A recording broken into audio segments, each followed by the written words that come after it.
Muchísimas gracias, gracias a Consuelo por la invitación y estar aquí en Ficciones, sobre todo hablando, Luis Eduardo, con tu novela y contigo, por supuesto.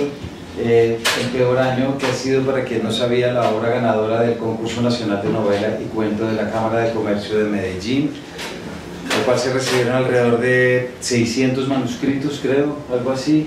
Entonces, siendo uno de estos premios que representa claramente lo que se está escribiendo en este país, en este momento, me parece que esta novela haya ganado, no solamente porque yo estaba en el jurado, eso está en la contraportada, sino porque creo que tu novela, Luis Eduardo, habla en un lenguaje muy claro de tiempos muy oscuros.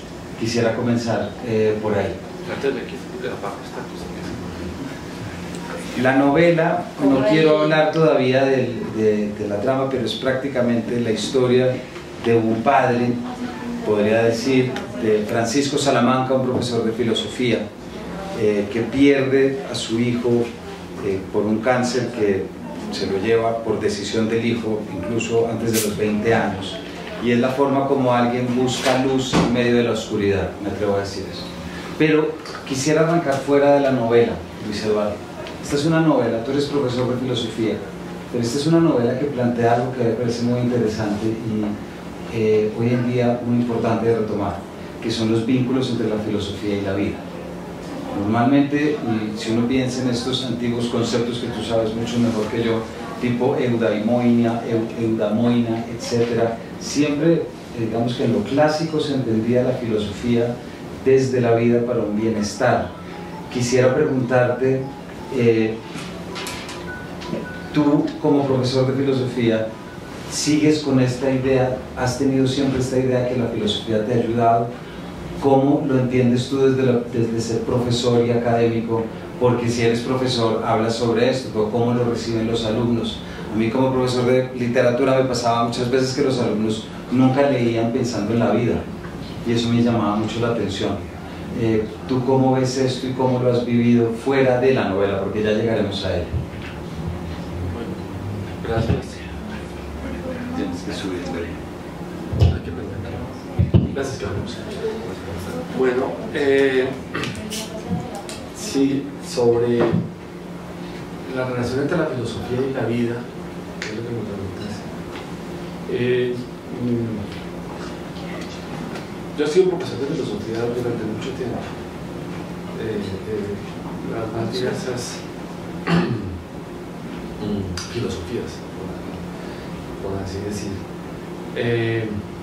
Y en la Academia de Filosofía se pierde ciertamente el contacto con lo que está llamando la vida. Se suele perder, porque la filosofía pues, es una disciplina también con temas muy áridos, específicos. Algunas veces se justifica esa separación, muchas veces no. Yo personalmente siempre he tenido la preocupación de que la filosofía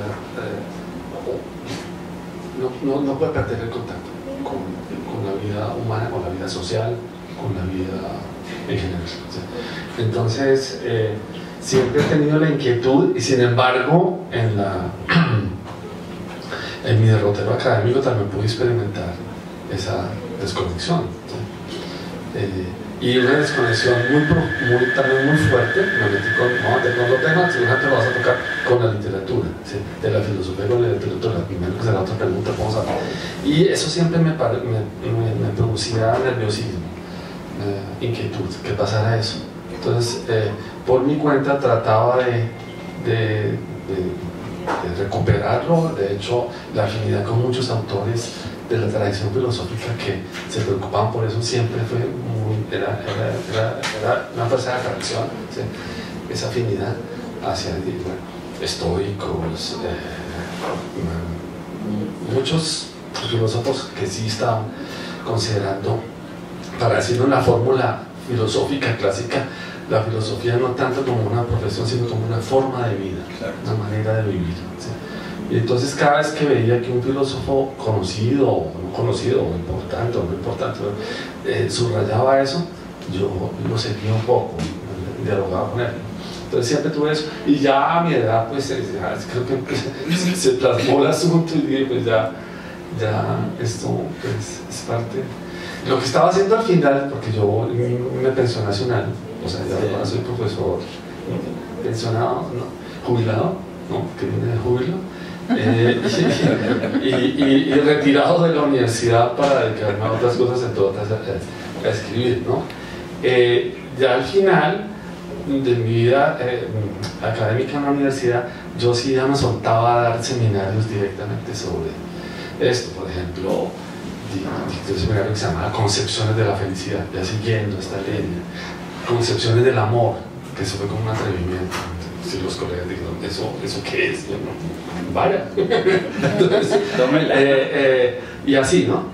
Entonces, sí. ¿Y cómo te fue en los últimos años de docencia, estos últimos cursos, cuando le llevabas a los alumnos esta idea? Te lo pregunto porque yo, como profesor de literatura, hubo una pregunta que empecé a hacer siempre al final de los semestres, y era: ¿ustedes por qué leen? Y yo nunca había visto más caras asustadas. Nadie sabía por qué leía. Y me llamaba mucho la atención porque eran estudiantes de literatura. Decía, si los estudiantes de literatura no saben por qué leen, entonces ¿por qué va a leer el que entra acá? ¿Por qué va a leer cualquier persona? ¿Cómo fue esa relación con los alumnos y su reacción? Pues a mí me pareció buena con estos seminarios ahora, digamos, tardíos, de final de mi vida académica, en donde no solamente hice eso, concepción de la felicidad, concepción del amor. El último que hice se llamaba Filosofía y Literatura, es el único que hice sobre ese tema. Y ahí lo que hicimos fue únicamente leer Los Hermanos Karamazov. Es una lectura línea por línea durante un semestre, ¿sí? de ese libro. Entonces, esos que acabo de mencionar fueron los seminarios en los que yo voy a sumar otro, uno que dice al final sobre el escepticismo filosófico, que ahí sí como que recogí una de mis preocupaciones de toda mi vida profesional, y ya me voy a retirar para hacer una cosa fuerte, condensada sobre esto. Me sentí muy bien y creo que los estudiantes se sintieron muy bien. Fueron seminarios bastante buenos en ese sentido, no digo que el seminario ha sido bueno, sino que se logró como esa química que se necesita para un buen curso. Y eso que tú me dices no lo sentí, al menos no lo sentí haciendo esos seminarios, ¿sí? De que ahí hubiera gente que no supiera para qué estaba o que no le gustara leer. Ha pasado en otro tipo de asignaturas, pero ahí no pasó eso. Y ahí sí tengo que decir, yo no sé si yo fui profesor en la Universidad Nacional de Bogotá, y ese público es muy particular. Yo también he conocido, no quiero hablar mal ni bien de nadie, o demasiado bien, un poquito sí, de universidades privadas, y sí sentía yo que había que como que arriar un poquito. En la Universidad Nacional, el estudiante de pregrado antes hay que atajarlo, puede ser insoportable de lo activo y de lo ávido que es, ¿no? Llegan sin plata, llegan con los libros en fotocopias, es una cosa así, ¿no? Y están ahí dándole durísimo. ¿Sí? Yo creo que hay una cuestión aquí detrás, Luis Eduardo, que es claro que puede haber una diferencia entre filosofía y literatura, pero tiene que ver con la utilidad y con estar de acuerdo con que la poesía es útil y la literatura es útil, ¿cierto? Y no todos los académicos ni escritores van a decir que es útil, porque ahí ya hay componentes neoliberales, etcétera, etcétera, pragmatismos de hoy en día, etcétera. Entonces ya ahí hay un primer debate. Pero en términos filosóficos, fíjate que me estaba acordando de dos libros, ya con muchos años, Más Platón y menos Prozac, por ejemplo, bestseller total. Y luego El mundo de Sofía, de Jostein Gardner, de Ciruela. Estamos hablando de libros de los 90 prácticamente, ¿cierto, Consuelo? Son dos libros de 1994-98, creo que ya eran impulsos. Ahora hay todo un mercado, y lo vemos no solamente porque Marco Aurelio es el gran bestseller de todos los tiempos, y siempre se van a vender las meditaciones, pero me llama mucho la atención, y lo primero que quiero empezar a poner ya para llegar a la novela, es que Tu novela toma la pregunta por la filosofía, pero la toma desde la oscuridad, me parece. Muchas veces se nos propone buscar lo filosófico por lo luminoso, ¿cierto? Yo siento que aquí hubo un intento tuyo de enfrentarte al oscuro, pero te enfrentaste a través de una novela, no a través de un seminario ni un ensayo filosófico. ¿Hay algo detrás de eso? Sí. Antes de entrar ya, déjame decirte algo sobre los libros estos que fueron tan famosos de filosofía divulgativa. A mí me pasó en las asesorías estudiantiles, la consultoría que uno tiene por directores en la universidad como profesor, que llegaban estudiantes a hablarme de los problemas más tremendos personales, y yo cogí la muletilla y decirle, ¿sabe qué? Más Prozac, menos Platón. Y así lo despachaban. Eso te lo digo como un comentario. Bueno, sobre lo otro. No, tú dices que es un libro oscuro. No, yo no creo que sea un libro oscuro. No, pero desde la oscuridad. Sí. O sobre la oscuridad, o desde la oscuridad. Porque es un libro luminoso, a eso llegaremos. Pero se coge la oscuridad por los cachos, me parece. Lo que pasa es que es un libro es un libro, entre otras, no solo, pero el eje temático del libro, el resumen que acabas de hacer quedó claro, es la enfermedad y la muerte. ¿Sí? Y la enfermedad de una persona, la enfermedad y la muerte de una persona joven, ¿sí? Que es algo mucho más dramático, si se quiere. Entonces tiene ese componente trágico, dramático, si quieres, pero la enfermedad y la muerte son, o la muerte al menos, ¿sí? Y la fragilidad, son los temas de la filosofía tradicional más luminosa. ¿Sí?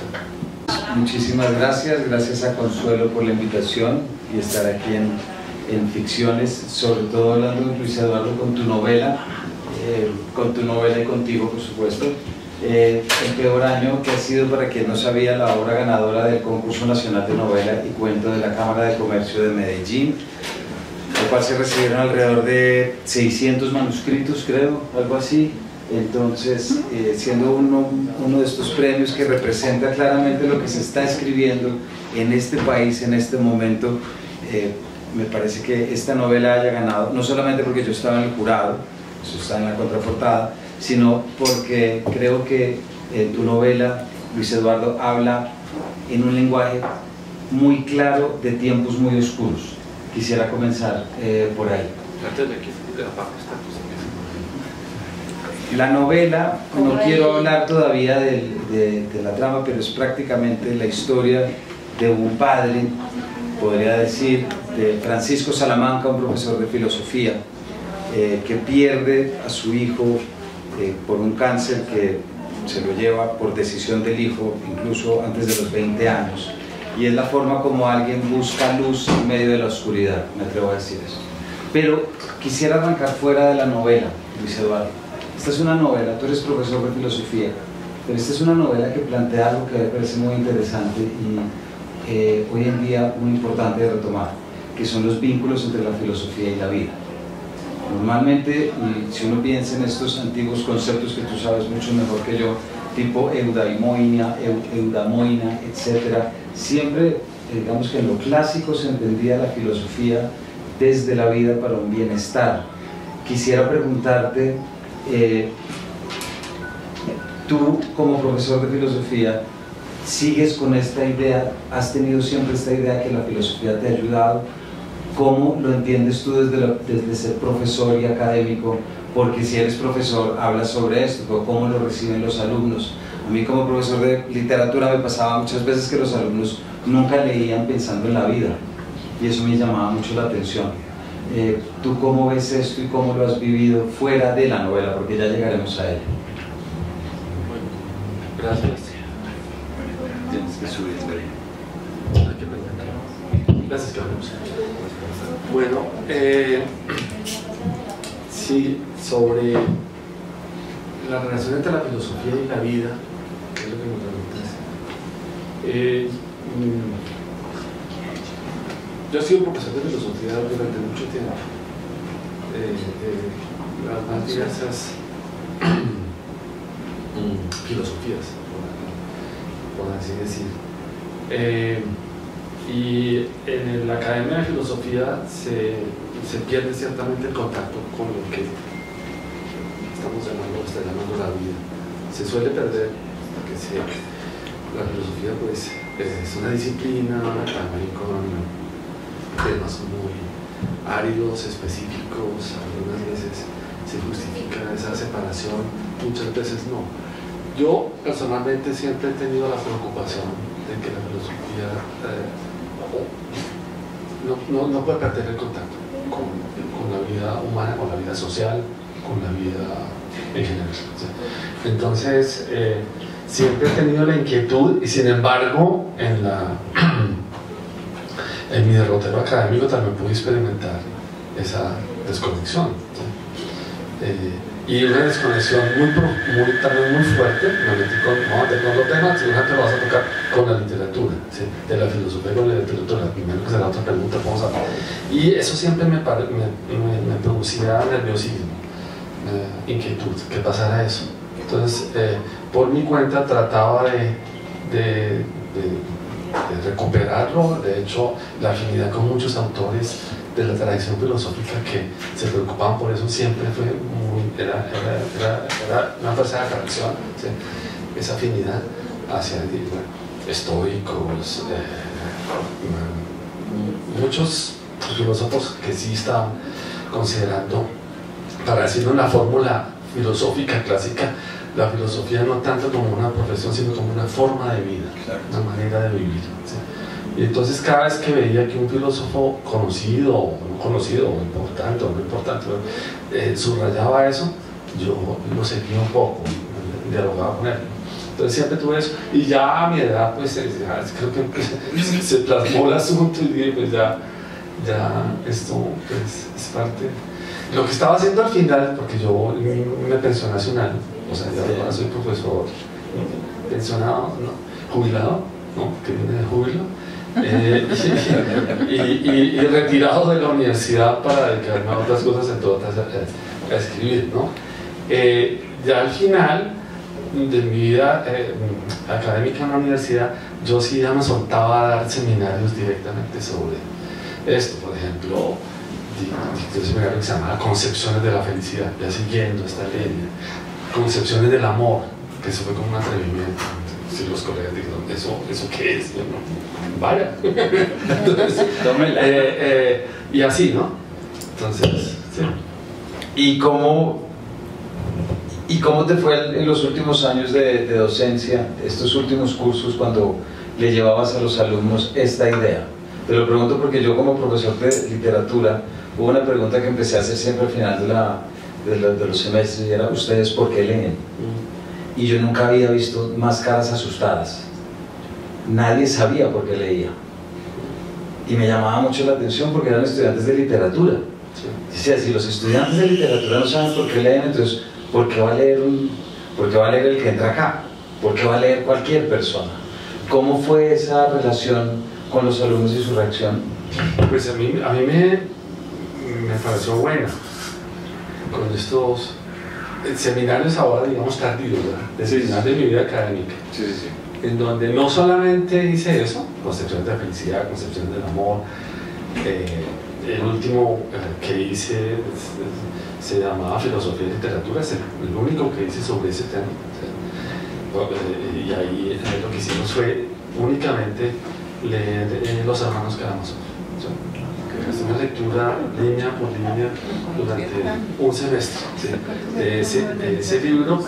Entonces, esos que acabo de mencionar fueron seminarios en los que yo voy a sumar otro, uno que dice al final sobre el escepticismo filosófico, que ahí sí como que recogí una de mis preocupaciones de toda mi vida profesional, y ya me voy a retirar para hacer una cosa fuerte, condensada sobre esto.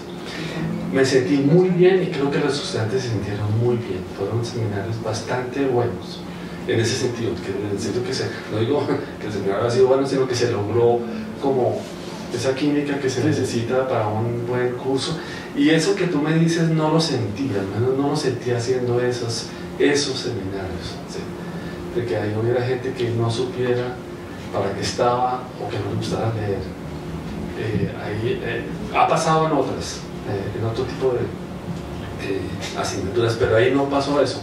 Y ahí sí tengo que decir, yo no sé si yo fui profesor en la Universidad Nacional de Bogotá y ese público es muy particular. Yo también he conocido, no quiero hablar mal ni bien de nadie, o demasiado bien, un poquito sí, de universidades privadas, y sí sentía yo que había que como que arriar un poquito.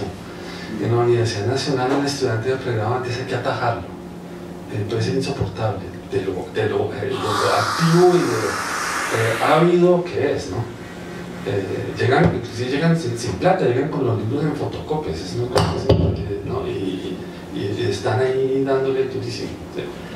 Yo creo que hay una cuestión aquí detrás, Luis Eduardo, que es claro que puede haber una diferencia entre filosofía y literatura, pero tiene que ver con la utilidad y con estar de acuerdo con que la poesía es útil y la literatura es útil, ¿cierto? Y no todos los académicos ni escritores van a decir que es útil, porque ahí ya hay componentes neoliberales, etcétera, etcétera, pragmatismos de hoy en día, etcétera. Entonces ya ahí hay un primer debate. Pero en términos filosóficos, fíjate que me estaba acordando de dos libros, ya con muchos años, Más Platón y menos Prozac, por ejemplo, bestseller total. Y luego El mundo de Sofía, de Jostein Garner, de Ciruela. Estamos hablando de libros de los 90 prácticamente, ¿cierto, Consuelo? Son dos libros de 1994-98, creo que ya eran impulsos. Ahora hay todo un mercado, y lo vemos no solamente porque Marco Aurelio es el gran bestseller de todos los tiempos, y siempre se van a vender las meditaciones, pero me llama mucho la atención, y lo primero que quiero empezar a poner ya para llegar a la novela, es que tu novela toma la pregunta por la filosofía, pero la toma desde la oscuridad, me parece. Muchas veces se nos propone buscar lo filosófico por lo luminoso, ¿cierto? Yo siento que aquí hubo un intento tuyo de enfrentarte al oscuro, pero te enfrentaste a través de una novela, no a través de un seminario ni un ensayo filosófico. ¿Hay algo detrás de eso? Antes de entrar allá, déjame decirte algo sobre los libros estos que fueron tan famosos de filosofía divulgativa. A mí me pasó en las asesorías estudiantiles, la consultoría que uno tiene obligatoria en la universidad como profesor, que llegaban estudiantes a hablarme de los problemas más tremendos personales, y yo cogí la muletilla y decirle, ¿sabe qué? Más Prozac, menos Platón. Y así lo despachaban. Eso te lo digo como un comentario. Bueno, sobre lo otro. No, tú dices que es un libro oscuro. No, yo no creo que sea un libro oscuro, pero desde la oscuridad. Perdón. Sí. O sobre la oscuridad, o desde la oscuridad. Porque es un libro luminoso, a eso llegaremos. Pero se coge la oscuridad por los cachos, me parece. Lo que pasa es que es un libro es un libro, entre otras, no solo, pero el eje temático del libro, el resumen que acabas de hacer quedó claro, es la enfermedad y la muerte, ¿sí? Y la enfermedad de una persona, la enfermedad y la muerte de una persona joven, ¿sí? Que es algo mucho más dramático, si se quiere. Entonces tiene ese componente trágico, dramático, si quieres, pero la enfermedad y la muerte son, o la muerte al menos, ¿sí? Y la fragilidad, son los temas de la filosofía tradicional más luminosa, ¿sí? Como la historia, ¿sí? Ya que mencionaste a Marco Aurelio, ¿sí? Entonces entonces, sí puede ser algo muy difícil, oscuro, ¿sí? y sobre todo doloroso, ¿sí? Pero al mismo tiempo y yo creo que en parte eso está en el libro, ya lo funda, es el esfuerzo racional por aceptar, más que inclusive comprender esos fenómenos, ¿sí? que a mí no estoy muy seguro si el personaje principal lo logra, pero que es el narrador en primera persona, ¿no? Pero es evidente que él está luchando, y todo lo que no, en ese contexto, las personas o todo lo que no esté como en esa búsqueda, él en su carácter, que son todos asuntos del que podemos hablar si quieres, lo desprecia. ¿Sí? Me parece que es imposible no aceptar que esto pasa, pero pero también es imposible aceptar. Entonces es como un nudo en ese libro. Entonces yo no sé llamar a eso oscuridad, no sé si dolor. Es que de pronto si decimos oscuridad ya estamos refiriéndonos a una imagen poética y estamos hablando de un personaje filósofo. Puede haber ahí algo de por medio, ¿cierto?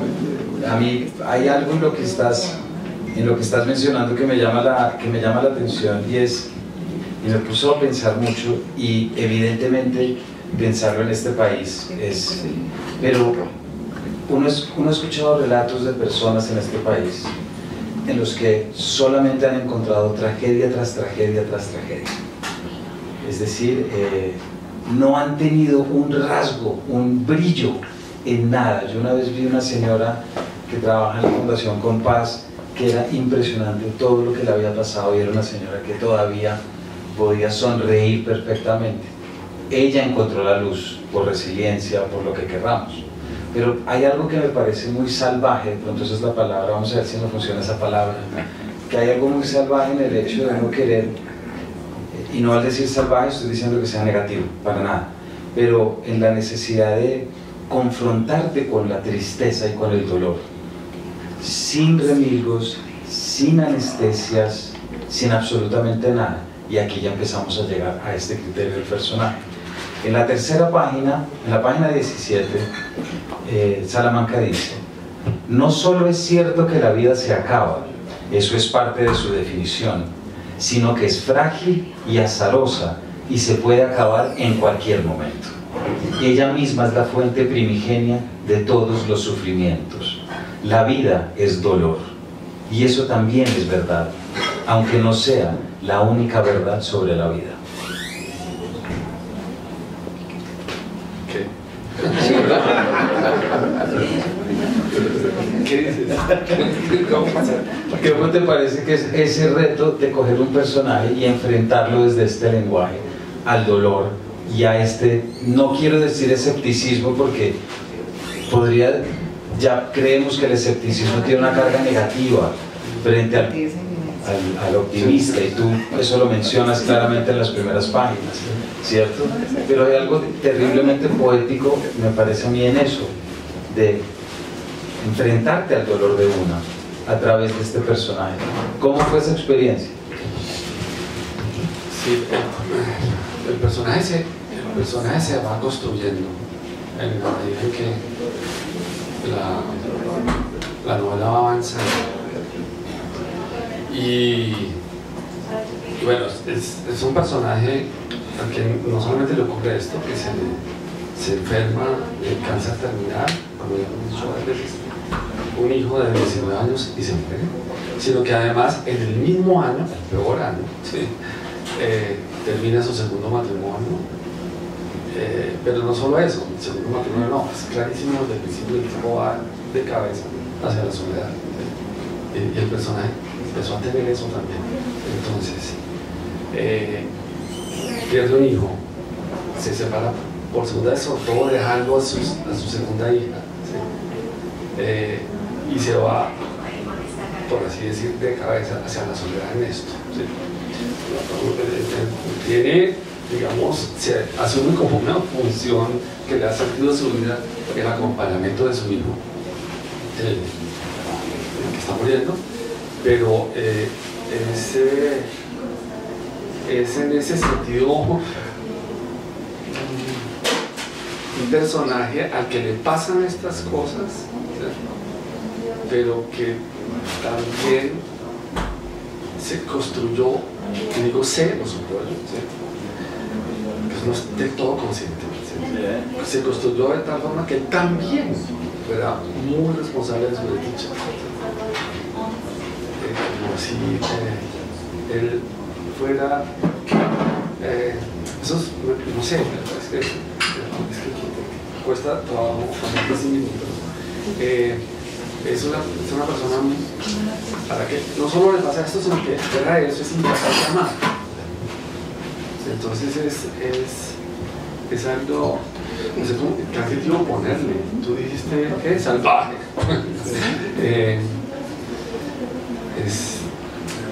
Es filósofo, es escéptico, es un poco pesimista, ¿sí? Pero de una manera muy cruda de ver las cosas y aceptarlas no solo su crudeza, sino porque son crudas, ¿sí? Entonces eso, no sé, eso se fue construyendo un personaje de esa manera en este contexto. Yo no sé si qué tan consciente es esto, y me lo ha hecho, lo digo así porque varios lectores me han hecho dar en cuenta del hecho, y yo cuando me lo dicen, con que lo descubro, digo, sí, tienes razón, ¿sí? Y es que uno escribe una novela sobre un padre que pierde un hijo de cáncer, y desde la primera página, si ese es el tema, puede ganar el lector por un acto de pura conmiseración. Pues claro, inmediatamente se solidariza un lector o lectora con este padre. Entonces me pareció que eso podría, repito, esto no es consciente del todo, ¿sí? Se va haciendo claro como a posteriori, que eso era fácil, que eso era un recurso, que eso no era interesante. El personaje tenía que ser al mismo tiempo una especie como de, ¿cómo llamarlo? Hay palabras que son muy suaves, las que se me ocurren, pero una especie de cabroncito, ¿sí? Tiene que ser un cabroncito. Gracias, porque te iba a preguntar si te había caído bien tu personaje. Pues al final yo terminé. Pues, uno puede querer gente que le caiga. Sí, claro, yo terminé defendiéndolo, ¿no? Pero le puedo decir que si mi esposa me dice, mire, si usted fuera como ese tipo, esa me hubiera separado desde hace rato. Pues sí. Es que ahí hay algo que me cae bien y cae mal, pero no, hay cosas que sí me caen muy bien, tengo que decir. Porque hay algo del personaje que es muy interesante y es como tú lo sitúas en este momento, o sea, en este lugar, porque ya estás diciendo, es un mecanismo demasiado fácil que se le va a morir el hijo, sino que hay que recargarlo con algo más y que los lectores reaccionen a algo más en una circunstancia, no la circunstancia en sí misma, ¿cierto? Que ese sería como... Creo que dañé algo acá.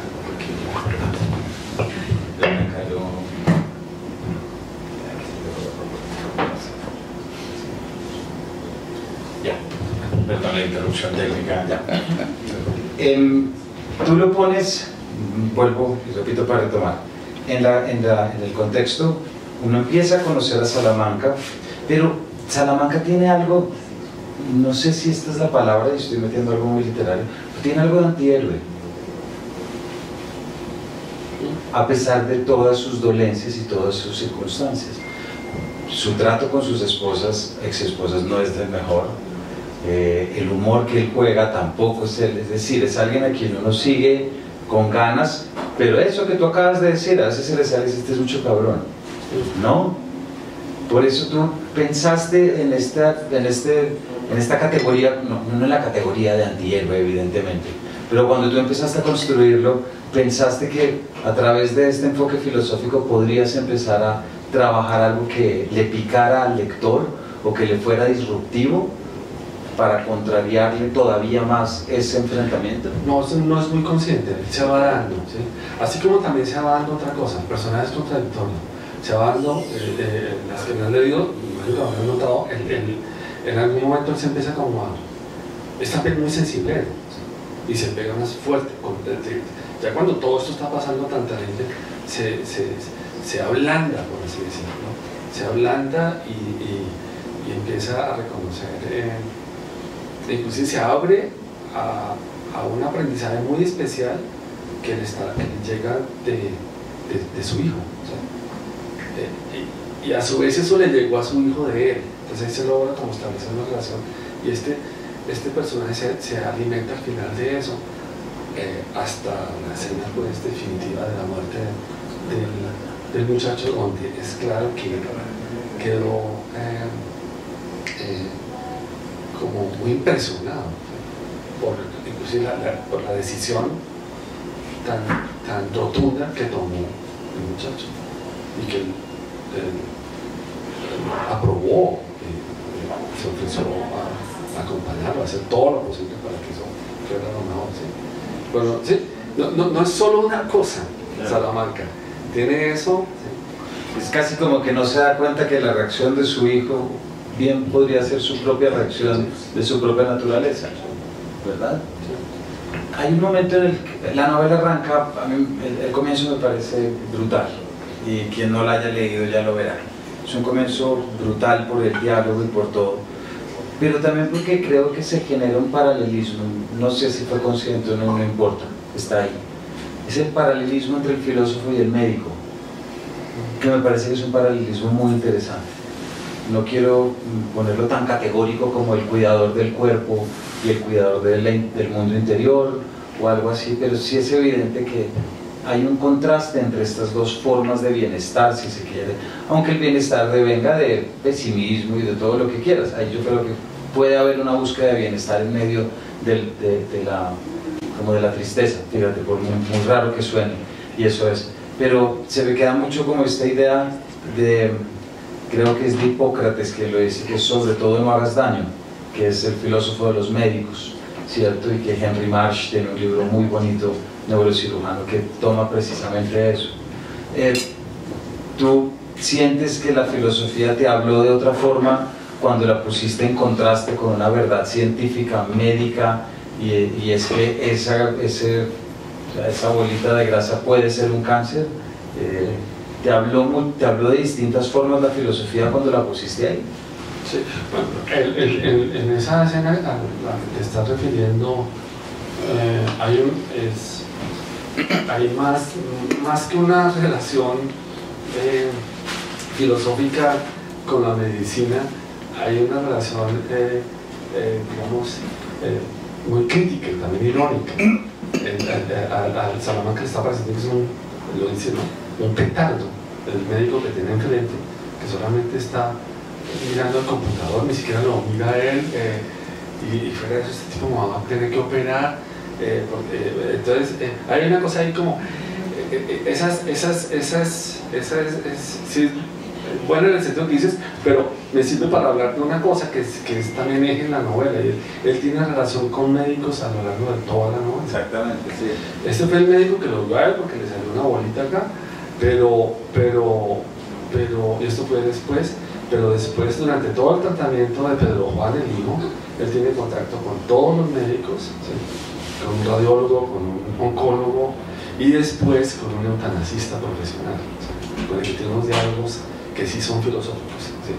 Porque el eutanasista de hecho lo chusa, dice, venga, que esto que yo hago, que es llevar a la gente a la muerte digna y a la muerte dulce, como decían los griegos, a la muerte bella, es un problema filosófico que necesito hablar con usted. ¿Sí? Entonces ahí hay una cosa mucho más trabajada en ese sentido que estás diciendo. Ahí sí yo creo que es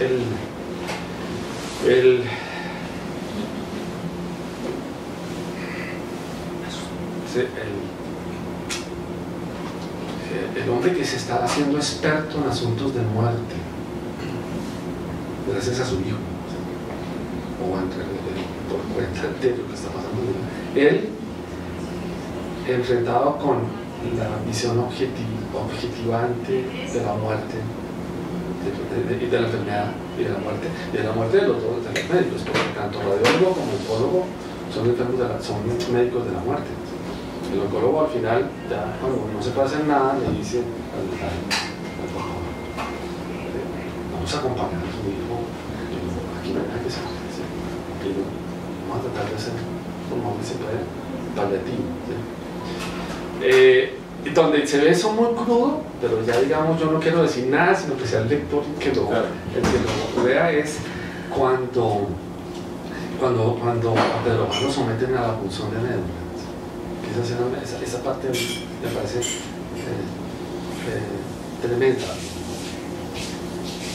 objetivante, por así llamarla, es una palabra muy fea, muy filosófica, muy fea, ¿sí? Y es todo lo que es el chico puesto en la mesa de cirugía y el médico encima de él, poniéndole la anestesia, haciéndole la punción, este hombre joven sufriendo y el papá ahí que se desmaya también. Eso era ese contraste. Ahí sí pasa mucho lo que estás diciendo, es decir, estoy yo tratando de mi visión, viendo la perspectiva objetiva, pero no quiero decir qué hice, ¿sí? Creo que el lector se enfrente a la escena. ¿Sí? Me pregunto, estábamos diciendo ahorita cómo ya después del júbilo te pusiste a escribir y salió la novela, ¿cierto? Y es antes de, pero digamos que forma parte de tu última etapa, digamos, de profesorado, en que podemos decir que entregaste el testigo, digámoslo un poco, al lenguaje novelesco, ¿cierto? Pongámoslo un poquito así. Pero, y a través de un lenguaje narrativo y novelesco, buscaste, te confrontaste, sufriste todo lo propio de la novela.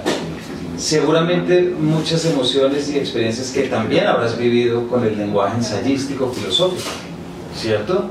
¿Cómo reaccionó tu cabeza a diferencia de? ¿Sentiste algún clic distinto? Es una pregunta, no la pasé por encima. Si no, yo me senté a escribir esto.